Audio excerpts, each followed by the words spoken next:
కర్ణాటకలో కొన్నాళ్ల క్రితం హిజాబ్ కాషాయ కండువాల గొడవ జరిగినటువంటి విషయం చాలామంది మరిచిపోయి ఉంటారు.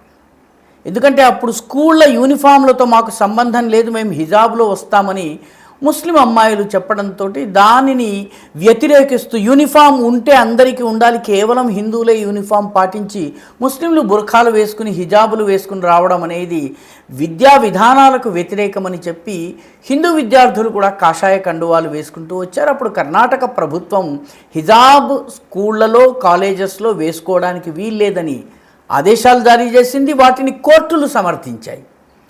అయితే సిద్ధరామయ్య ప్రభుత్వం అధికారంలోకి వచ్చినటువంటి మరుక్షణం దాన్ని తొలగించారు. హిజాబ్ వేసుకుని రావచ్చునంటే కథ మొదలుకొచ్చింది. ఇప్పుడు దానిని వ్యతిరేకిస్తూ కర్ణాటకలో ఉన్నటువంటి హిందూ సంస్థలు, హిందూ భావాలు ఉన్నటువంటి వ్యక్తులందరూ కూడాను అన్ని స్కూళ్లలో కాలేజెస్లో కాషాయ కండువాలు వేసుకుని రావడానికి నిర్ణయించుకున్నారు. హిందూ సంస్థలు లక్షలాదిగా కాషాయ కండువాల్ని పంచుతున్నారు. హిజాబు వేసుకుని రావడానికి అనుమతి ఇచ్చినట్లయితే కాషాయ కండువాలకు అనుమతిని నిరాకరించడం తప్పు అని చెప్పి విద్యార్థులు వాదిస్తున్నారు.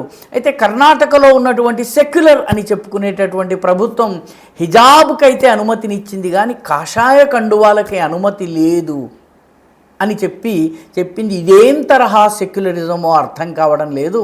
ఇలాంటి సెక్యులరిజం పాటించి అనేక రాష్ట్రాల్లో కోనా సెక్యులర్ పార్టీలు గంగలో కలిసిపోయినాయి, కొన్ని బే ఆఫ్ బెంగాల్లో కలిసినాయి. కర్ణాటకలో కూడా అలాగే జరుగుతుందేమో.